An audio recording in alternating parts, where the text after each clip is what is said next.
Bien-aimé dans le Seigneur, ce que j'ai vu, j'étais dans un endroit, dans un lieu, pendant que je priais.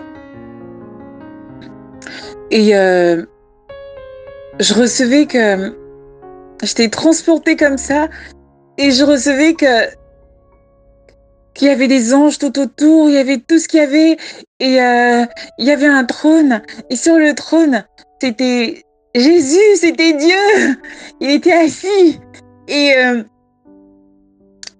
j'ai rien vu d'autre, j'ai juste reçu tout ce qu'il y avait en détail de ce qu'il y avait autour, mais ce que j'ai vu, c'était moi, et puis le sol.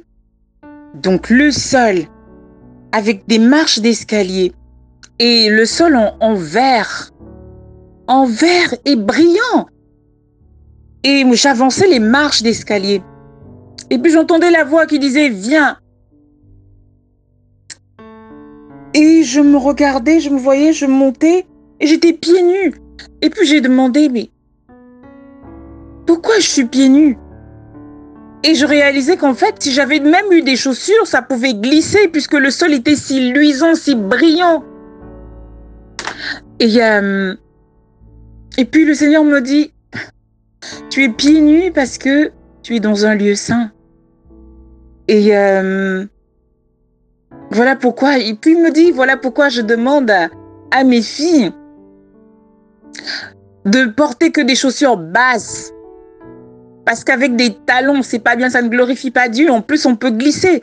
Parce que n'oublions pas que... Et puis il disait, nous sommes encore sur terre. Sur terre, nous, enfants de Dieu. Nous ne pouvons pas marcher pieds nus.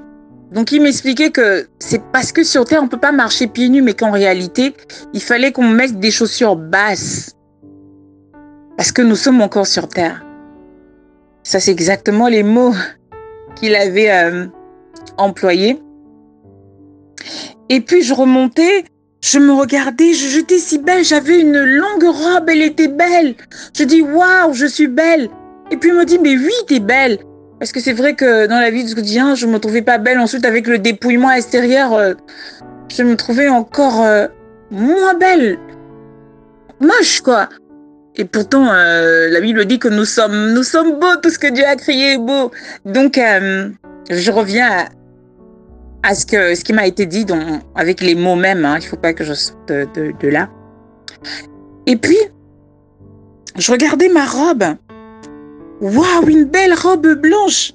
Et elle tenait sur le haut et puis elle lâchait au niveau de la taille. Et puis, je me suis demandé, waouh. Et il y avait des longues manches. Je dis, mais ma robe, elle est belle et je suis belle. Et cette coupe, il me dit oui, c'est la coupe princesse. Voilà pourquoi je demande à mes filles de porter ce genre de robe. Parce qu'il y a une autre coupe. Parce que je me suis dit, ça aurait pu être une coupe sirène. Il me dit oui, la coupe sirène. C'est pas bien. C'est pas bien, c'est pour des ténèbres, cette coupe-là. La coupe qui moule et qui lâche vers le bas. Parce que c'est censé exposer le corps. N'oublions pas que notre corps est le temple du Saint-Esprit. Et après, j'ai regardé mes cheveux et j'ai vu que mes cheveux, ils étaient crépus. Mes cheveux, ils étaient pas défrisés, j'avais pas de nattes, j'avais pas des tresses.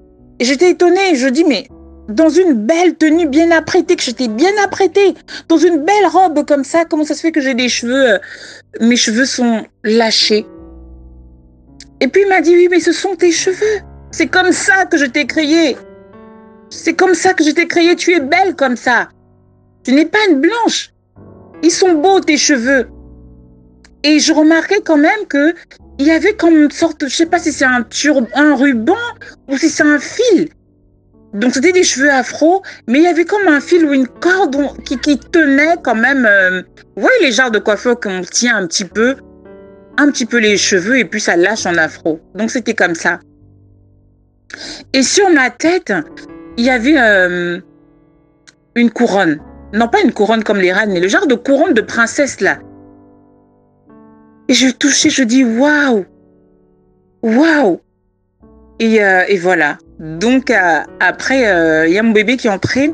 Donc, j'ai dû me lever pour porter Mais même étant debout ou avec le bébé, et voilà, la scène, elle continuait. Et comme j'avais entendu, viens quand je marchais, et maintenant c'était bois. Bois beaucoup d'eau. Et puis je dis, ah oui, c'est vrai. C'est vrai que au quotidien, j'aime pas beaucoup boire de l'eau, j'aime bien mélanger, je trouve que l'eau, c'est faire des choses comme ça. C'est vrai qu'il faut que je boive beaucoup d'eau. Il me dit, non, c'est pas de cette eau-là que je te parle. C'est vrai que même la nature, il me dit, c'est vrai que même la nature nous enseigne que l'eau est importante pour la régénération, mais c'est pas de cette eau-là que je te parle. Je te parle de l'eau de vie, je te parle de l'eau pure. D'abord, je te parle de l'eau pure, de l'eau de vie. Bois beaucoup d'eau. Bois. Et c'est après que... Et après ça, ouais, j'aurais dû écrire. Mais comme je fais la vidéo, enfin, il y a d'autres détails que je vais pas donner. Mais comme j'expliquais, bien aimé, ces choses-là sont bien réelles. Sont bien réelles. Je comprenais que ce n'était pas de l'eau ordinaire. Et je comprenais en fait ce que ça voulait dire. Je comprenais ce que le Seigneur voulait, que je sois vraiment dans sa présence et que par rapport à la parole, il fallait cette parole parce que n'oublions pas que la parole de Dieu, vraiment, c'est ça et que c'était vraiment un rafraîchissement. Donc, je vous parle de ça pourquoi? Je vous parle de ça parce que c'est dans ces circonstances-là que j'ai reçu ce message-là. Il y en a toujours des uns qui arrivent à dire « Oh, c'est pas de Dieu, Dieu ne parle pas comme ça » ou je sais pas quoi. Mais voilà. Ceux qui aiment le Seigneur, ceux qui lui appartiennent, reconnaissent la voix de Dieu. Et il y a des gens même des fois qui disaient non, Dieu parle comme ci, Dieu parle comme ça. On ne peut pas mettre Dieu dans une boîte. Il fait ce qu'il veut avec chacun. Et mais ceux-là qui reconnaissent vraiment qui est leur Père, ceux-là qui reconnaissent la voix du Seigneur, ils suivront ce message, ils vont entendre et ça va les toucher. Et voilà. Soyez bénis dans le Seigneur.